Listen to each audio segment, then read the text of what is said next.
Hey guys, it's Kelly. Welcome back to my channel. Today I'm going to show you how I use the Blooming Branches collection bead box for bargain bead box for April of 2024, and I made this really pretty necklace, choker necklace. Very simple to make. I didn't use any of the pink beads in this one because I wanted to give it a different look. You know, just use the purple, and then I used some little royal blue seed beads and some white seed beads along with the silver. And those are my own seed beads, and then I used the beautiful Tree of Life charm pendant. Here's the other one. So I used the bumpy spacer beads, and then I used just a lobster clasp. It's just a simple little necklace to make. It's more of an easy starter necklace if you're new to making jewelry. So I will leave a link below to Bargain Bead Box if you'd like to check out their channel. They have a great bead box that you get every month. So if you want to learn how to make this, then stay tuned. Okay, so I have the purple, the Jade Dolomite Violet round beads, 8mm ones. And then I have these little, the Bumpy Rondelle spacer beads, 5x3mm. And then I have this for the focal, this beautiful Tree of Life. And then I have some seed beads. I'm adding a little bit of a royal blue. These are 11-0s. And I'm adding some 11-0 white.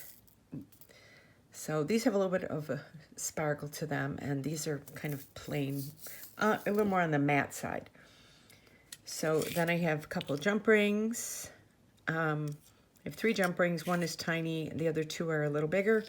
I have 2 crimp covers, 2 crimps, and a lobster clasp.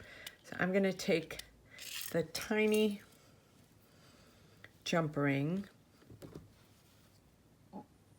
and I'm going to, let me get my things here. Oh, and I have 23, let me show these, 23 inches of the beadle on.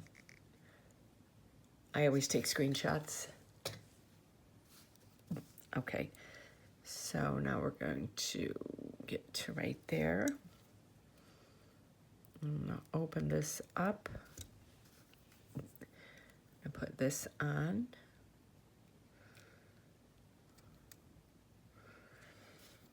And then I'm gonna close this, close it well so that the string doesn't go through it. I always kind of press it a little more like that. Okay, so I have that. Okay, so I'm going to move these out of the way. So now I'm going to put this through there.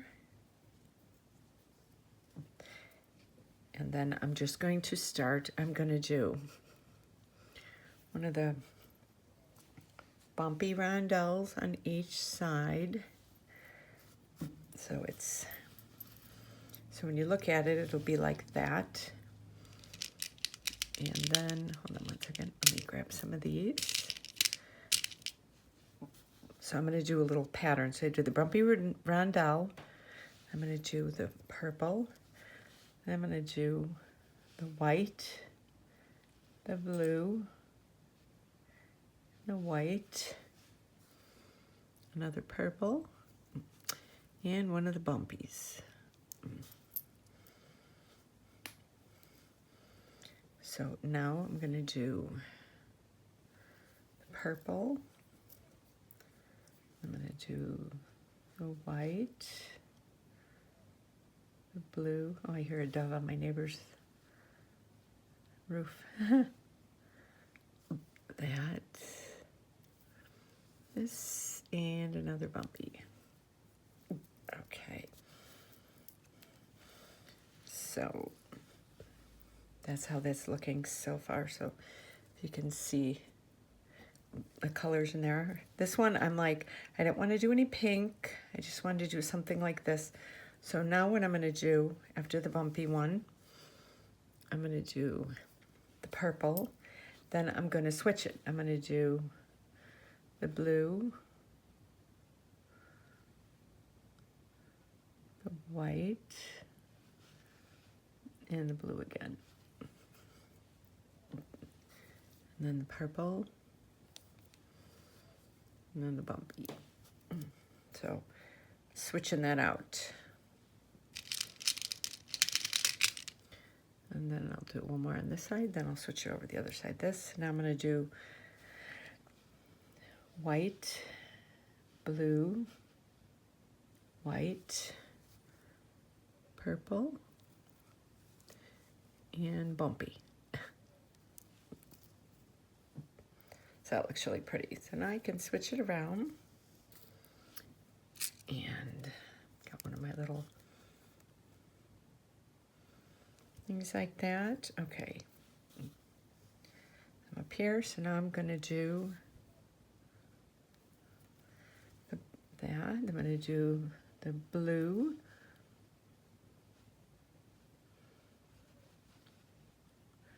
the white, and the blue, the purple, bumpy, and then the purple, back down, and then I'm going to do the white, white, blue, white, purple, and the bumpy. So see how just adding that little bit of blue and white, how it gives it a totally different, you know, look with the colors. So now, let's put a few of these out. So now we're gonna go back, and I'm gonna do the purple, and then I'm gonna switch and do the blue. And you could do this with any colors you want. It doesn't have to be blue and white. It could be pink and green.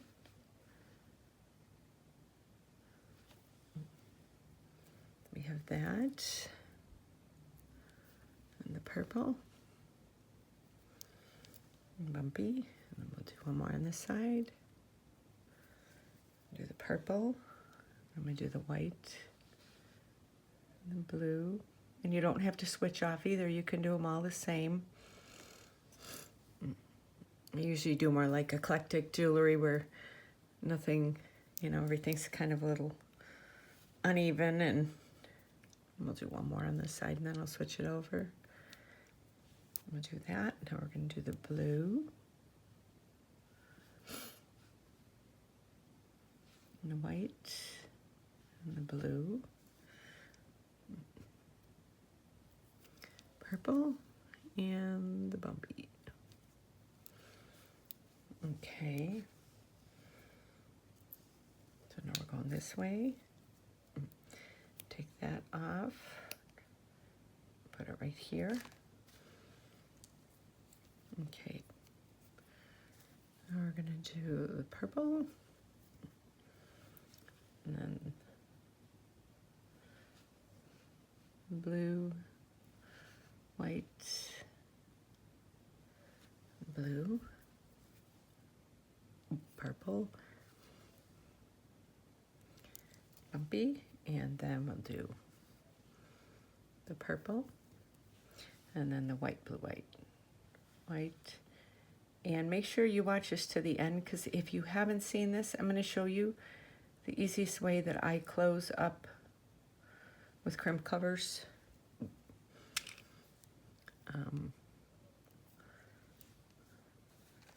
So we are here.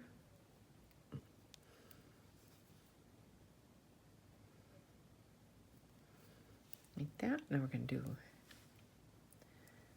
blue, white, and blue.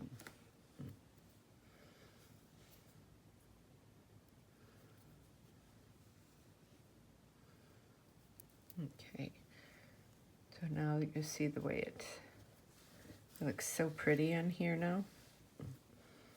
Okay, we'll do a couple more now.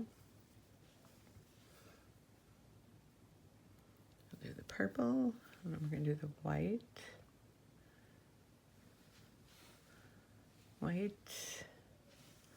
blue, and white.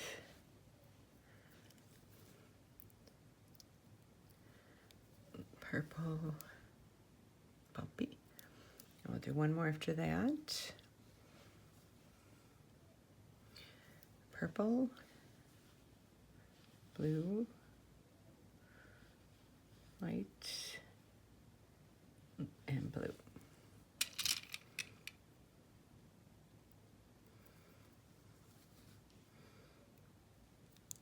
Okay, so now we're going to turn this around. I'm going to do one more on this side before I switch it over. Okay. So now this one I'm going to do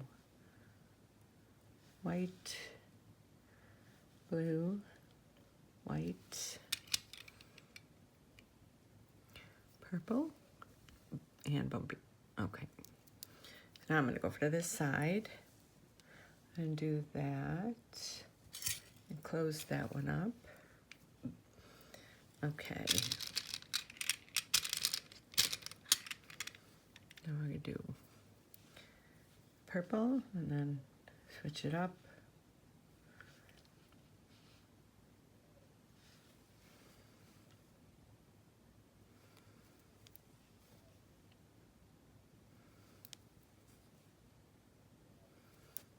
Okay, we're going to do the blue.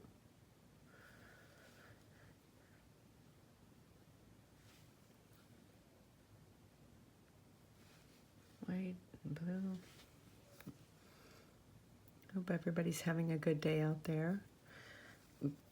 I know I am. I went to my Bikram yoga this morning. Going to Bikram yoga always keeps me so creative. It's like, let me see, I'm holding this up.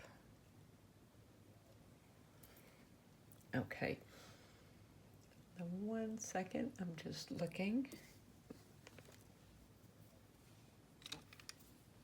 Yes, but when I go to my Bikram yoga, it keeps me, it really helps with my creativity. I don't know if you're familiar with Bikram yoga. You're in a room for 90 minutes and it's 115 degrees in there. And to say you sweat is an understatement. And you do 26 poses 2 times each, and each one detoxifies a different part of your body. So when you come out of there, you are refreshed. And I absolutely love it. Okay. And it just gets my creative juices flowing too. Okay, so now I'm going to show you. Here's my crimp bead, and here's my crimp cover. If you look, it's like this, and then there's a hole on the bottom. I always open it up just a little more. And first I put the crimp cover on, put that through the hole. It's my first side, so the other side is the one where you really have to make sure everything's in order. So I give it about, this is about 1 inch, so I give it about an inch, inch and a half maybe, like that. Then I take my bent chain nose pliers and I grab that and I kind of put the wire in the middle of it and I just flatten it. And then I pull on it, make sure it doesn't move. Then I take my round nose pliers and I bend it, and I put it back down through the hole. So there we go. So the crimp bead is what's laying in there, and it keeps, you know, the wire from coming through.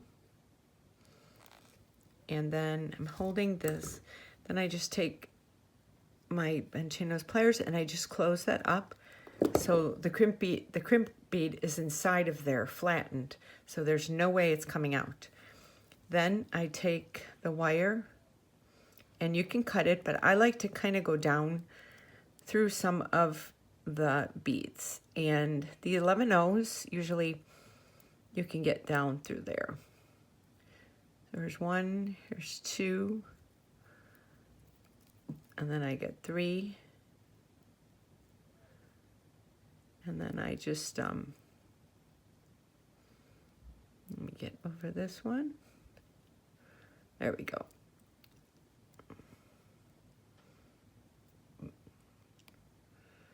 Oh, it's not going over there. Okay, whatever. Okay, so now I'm going to I'm holding that open to make sure you don't cut the wire you need still. And then I cut that. Then I bring this all the way down. Let me move these out of the way. Okay, and then what I usually do is I kind of circulate, put it in a circle so that I know it's not really pin straight. So I know it'll have some bends. So whether you're selling your jewelry or you're wearing it yourself or giving it up for a gift, you know that it's going to have some movement because you don't want the wire to be too stiff. So then I take the crimp cover and I put it all the way down there, and then I drop the crimp bead into there. Now, before I do anything, I make sure that there's no spaces through there. And then the crimp bead is down in the crimp cover. I take my bent chain nose pliers. I go in there now. I have the crimp bead right there, and I lift it up just a hair, and then I squeeze it because I don't want it to be too stiff in there, but I don't want it to be too loose. You don't want the wire to show. And then I just really flatten that out. And then I'll take that, I'll pull on it a little bit, make sure it doesn't come out. And then I will take this wire and feed that back down through there. And I try and get us through as many beads as I can. Sometimes they don't go through. This one's just going through the first one, which is fine, as long as, now you see how that is in there and it's flat. So you get that in there. And you take your bent chain nose pliers, and you don't want to squeeze it too tight and then dent the little half circles on there. And then you just take that and you cut that. And then I have, what I do is I like to make sure, because all the jump rings are pretty much never,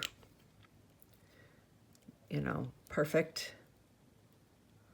So I like to, I'm just going to grab this one, like to open it up a little bit and just make sure that it's closed and it's flat so that it doesn't come through like that. And then for this one, so I have the big one. Oh wait, I'm sorry. The smaller one is the one I'm putting the jump ring on. I'm listening to that that dove outside. It's like singing. It's a little hard out. It's so cute. I could see it. I'm looking up on my neighbor's roof right now and I could see it. Okay, so I'm putting on the smaller one. There we go. You want that to be like that. And then the big one. This is the one that I want to make sure it's closed.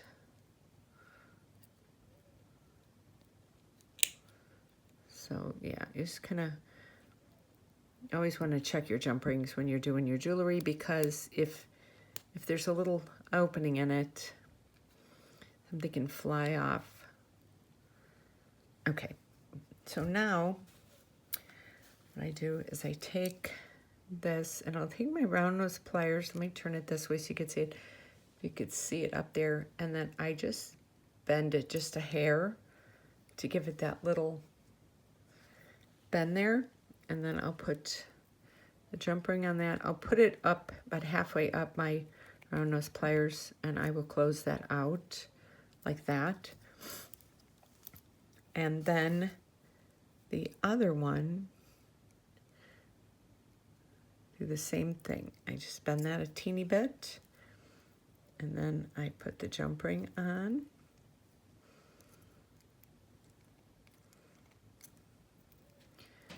And then I have that. Now this can be worn either way because it's double-sided, so it doesn't really matter.